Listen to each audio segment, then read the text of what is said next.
Tax in Dubai. Probably one of the most controversial and scary words that ever came to Dubai, because forever it's been known as a tax-free heaven.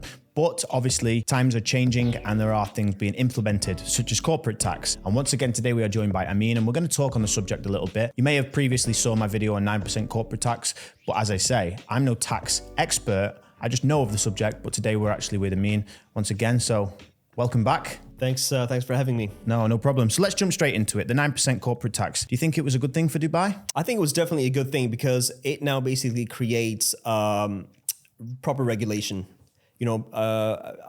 Previously the way business was being conducted, I mean, we're all aware that the UAE was placed in a gray zone just because of the financial institute, the way things were working. I feel like corporate tax in place would actually make things a lot more stable. And I think it's a good thing for the country and for the people as well. I mean, you're only looking at 9% as opposed to what other countries are charging. Mm-hmm. But then again, that 9% is subject to a lot of different things. So just to basically give you a bit of a recap in terms of what that looks like, you're looking at, so every single company in the country has to register for corporate tax. Mm-hmm. Everyone, okay, no exception. Now, then there's categories to it in terms of who is exempted and what that looks like. So there's certain activities, there's certain type of businesses that are completely tax exempted. Yeah. Now, for example, assuming that someone has a company in the UAE where they're importing and exporting goods, but nothing is coming into the country. But if they're invoicing their clients from the UAE and they're based here, they will be subject to corporate tax, for example. Real estate specifically, I mean, I know that you're probably going to ask me that as well. Yeah. Everything's up in the air. Yeah. Now, one thing to understand is that we're looking at corporate tax, but not income tax. So the dividends essentially are not taxed, right? Yeah. It's just the business that you're conducting onshore in the UAE is subject to 9%. Now, the UAE also came out with a small business tax relief, which means that anyone who is making up to 3 million and below can be subject to completely not paying tax. Not paying 9%. Yeah, okay, that's very interesting. So, but then again, I'm not a legal tax expert, but this is pretty much what it looks like at the moment. Obviously, it really boils down to the way you're conducting your business and what your structure looks like.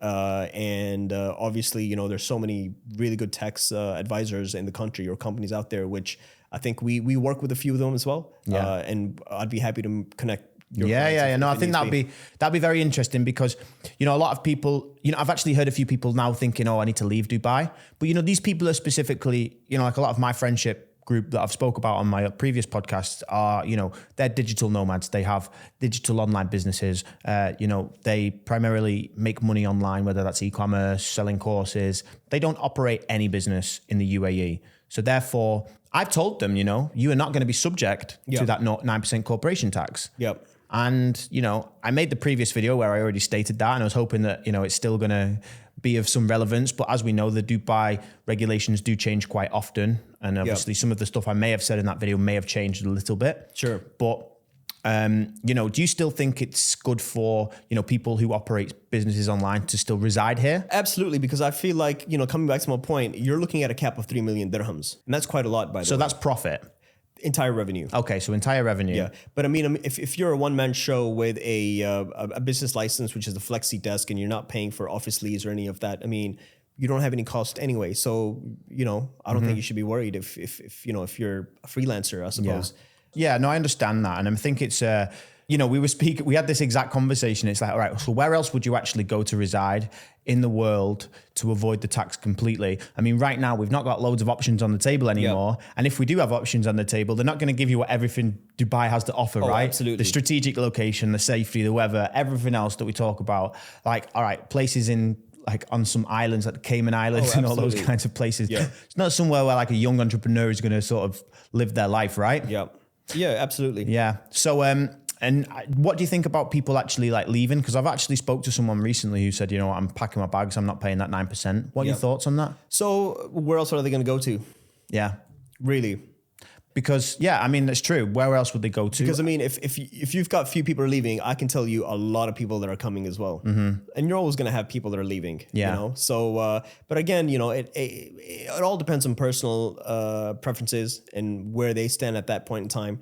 But overall, I have to say that if someone is looking to expand or if someone's looking to have their presence in the region, there's a lot more to benefit than the disadvantages. Yeah. I mean, what's the tax in the UK now? Anything over income? Well, this is income tax. It's totally income different, tax, totally different as well. Yeah. I mean, I'm hoping a lot of people have said to me, income tax may come to Dubai at some point. I don't think it will. No? I don't think it will. At least I can comfortably say that at least for the next 4 years, that's definitely not gonna be happening. Yeah. I mean, listen, like I said, life's unpredictable. You don't know what things are going on, in terms of this sort of space. But I mean, it's good to know right now that, they're still favoring so many businesses. I still think it's incredible how easy access we can get to this country, first of all, Absolutely. like the UAE as a whole, as long as you come here with a bit of business inspiration and idea, you can actually bring your dream to life, right? Oh, absolutely. It's like, I'm sure this is probably what LA was once like. Yeah. Or Hollywood or something like that. The Dubai dream. Yeah, the Dubai dream.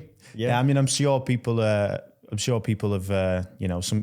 of people made it. That's a very interesting point because, Dubai, I'm not going to say that it's cheap because I would say it's pretty at par with what the UK is, for example. But what you can get for the value of money is you cannot compare that to the UK. Just the ease of life, the safety, the convenience. How many times do you get your maid over to your house, by the way? Once a week, every Friday. There you go. Yeah. Unheard of in the US or the UK. No. So it's just little things, by the way. Yeah. Takeaway, deliveries, midnight deliveries, It's just really, really little things that add up, which is so beneficial for the human mind. So you could just focus on other things. You don't have to worry about the nitty-gritty of daily life routine or. No, it's funny because I actually just got a new meal prep service because, again, sometimes I go through phases where, I'll try to cook myself, but I don't have time and I'm trying to eat on the go.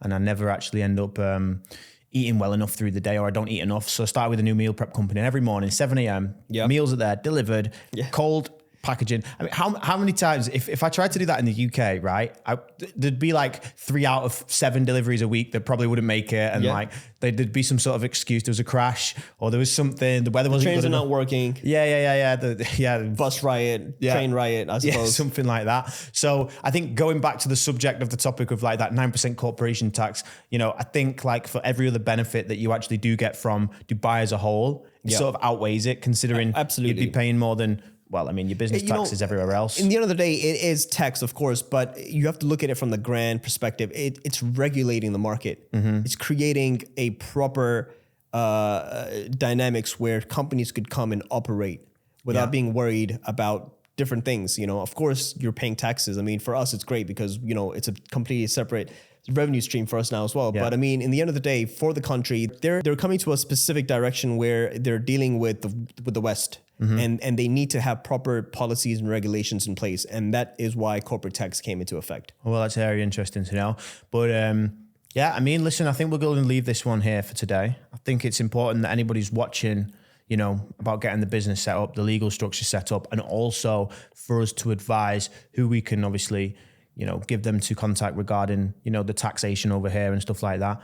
And obviously for me as well, if you want to buy a property, I'm here as well. Absolutely. So just book a call, guys, below if this is something that's of interest. Amin will hop on. And Amin, once again, thank you so much. Pleasure's all mine, and I'll brother. see you in the next video. Thank you.